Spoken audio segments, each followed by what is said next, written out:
Assalamualaikum pemirsa teman-temanku semuanya di seluruh Nusantara. Jumpa lagi bersama saya di channel Abu Servis, tentunya masih di seputar perbaikan kipas angin. Untuk teman-teman semua yang ingin mahir di bidang perbaikan kipas angin, saksikan terus videonya supaya teman-teman semua benar-benar paham kerusakan-kerusakan apa saja yang sering terjadi pada sebuah kipas angin. Sehingga nantinya teman-teman semua apabila melihat kipas angin dengan gejala tertentu, teman-teman langsung bisa menyimpulkan apanya yang rusak dan langsung bisa mengeksekusi bagian mana yang harus diperbaiki. Dan pada kesempatan kali ini kita akan memperbaiki kipas angin merek Sanek. Ini sepertinya timernya sudah tidak berfungsi lagi. Walaupun sudah diputar, tapi sepertinya timer sudah tidak ada getarannya sama sekali. Ini sudah kita coba colokkan ke listrik, kemudian timer sudah kita putar, tombol speed sudah kita pencet, namun kipas angin masih belum mau berputar. Untuk lebih jelasnya, ini akan kita bongkar dulu timernya, akan kita ukur menggunakan avometer apakah timer masih nyambung atau tidak. Kita cari dulu kedua ujung kabel yang dari timer. Ini sudah kita temukan kedua kabel dari timer ini semuanya berwarna merah. Ini kabel yang dari timer ini kan ada dua ya lur. Jadi yang satunya menuju ke input AC 220 volt, kemudian output dari timer ini menuju ke input speed. Jadi fungsi timer ini hanya sebagai saklar saja ya lur. Sistem kerjanya putus nyambung. Ini akan kita ukur menggunakan avometer apakah masih nyambung atau tidak.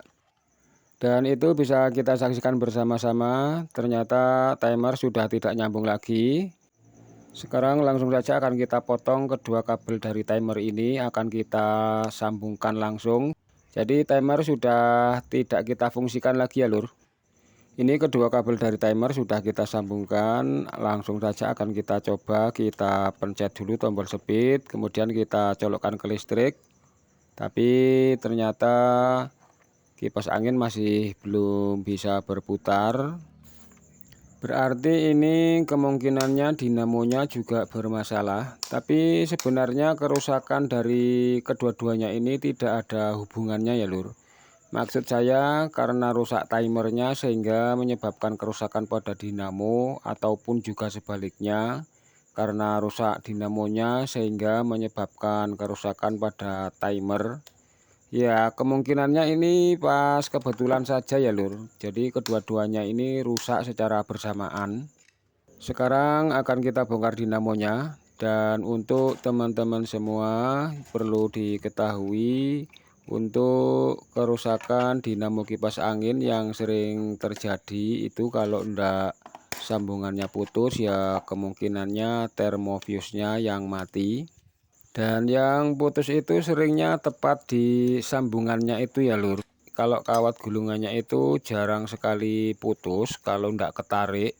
Dan ini dinamo sudah berhasil kita lepaskan, tapi sepertinya bosingnya juga sudah aus ini.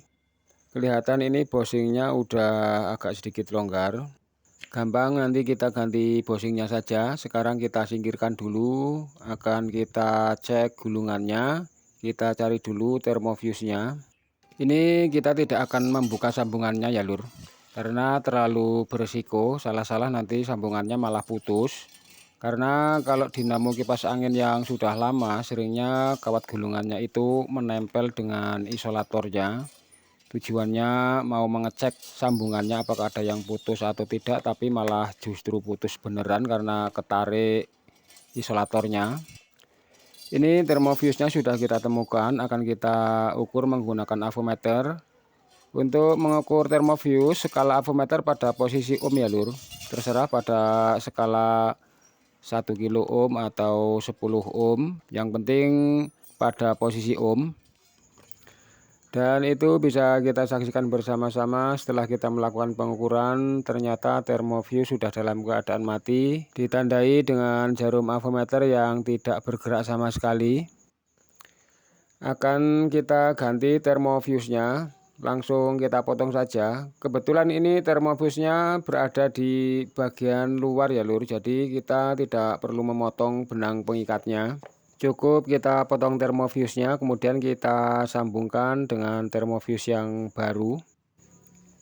Dan ini termofus yang baru sudah kita pasang, tinggal kita solder sedikit saja. Berarti dinamo kipas angin sudah selesai kita perbaiki. Mudah-mudahan tidak ada sambungan yang putus ya lur.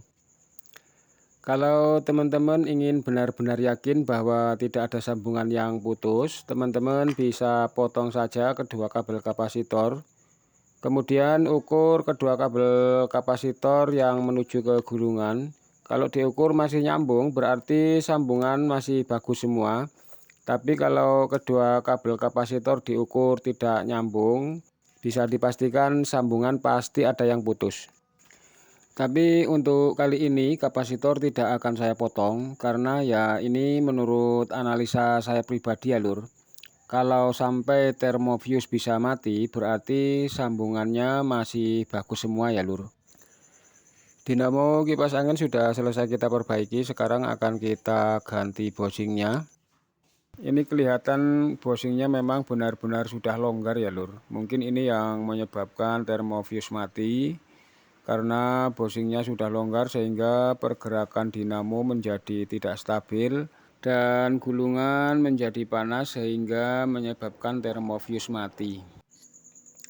Ini bosing pengganti sudah saya siapkan dan sudah saya pasang. Ini bukan baru ya lur, tapi ini copotan dari kipas angin yang sudah tidak terpakai, tapi ini masih bisa digunakan, masih bagus ini bosingnya. Untuk teman-teman semua yang belum pernah melakukan pergantian bosing, atau mungkin teman-teman ada yang kesulitan pada saat melakukan pergantian bosing, silahkan disimak videonya. Di sini akan saya perlihatkan cara memasangnya dengan bantuan alat yang sangat sederhana tapi sangat memudahkan kita pada saat melakukan pergantian bosing. Kita pasang dulu penutup bosingnya, kemudian kita pasang baut yang ujungnya sudah kita pasang ring. Jadi fungsi baut ini adalah untuk menekan penutup bosingnya saja ya lur, supaya kita tidak kesulitan pada saat memasang penguncinya ini. Ini adalah alat buatan sendiri, kalaupun teman-teman beli di toko mungkin tidak ada. Ini buatnya gampang sekali kok lur, walaupun tidak ada video tutorialnya, cuman melihat saja seharusnya teman-teman bisa buat sendiri. Kita kencangkan bautnya sampai penutup bosingnya ini benar-benar menempel rata dengan bodi bagian depan. Kalau sekiranya sudah benar-benar pas, tinggal kita kunci penutup bosingnya. Kita tekuk saja kuncian penutup bosing. Kalau seperti ini kan enak ya lur. Jadi kita tinggal fokus untuk memasang kuncian penutup bosing.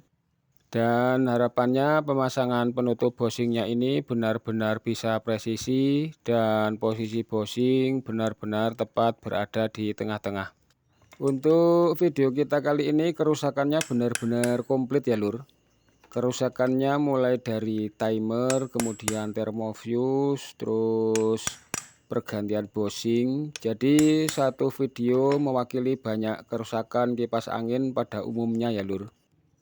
Pergantian bosing sudah selesai, sekarang tinggal kita rapihkan.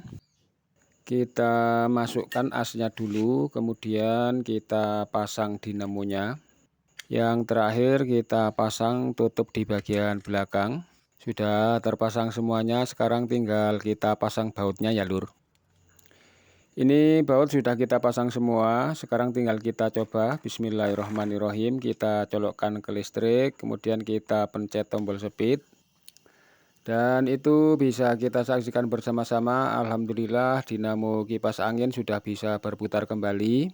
Untuk perbaikan kita kali ini rusaknya borongan ya lur, tapi alhamdulillah satu persatu sudah bisa kita perbaiki semuanya dan dinamo kipas angin sudah bisa berputar kembali. Dan saya kira cukup sekian video kita kali ini, mudah-mudahan video ini bermanfaat untuk teman-teman semua.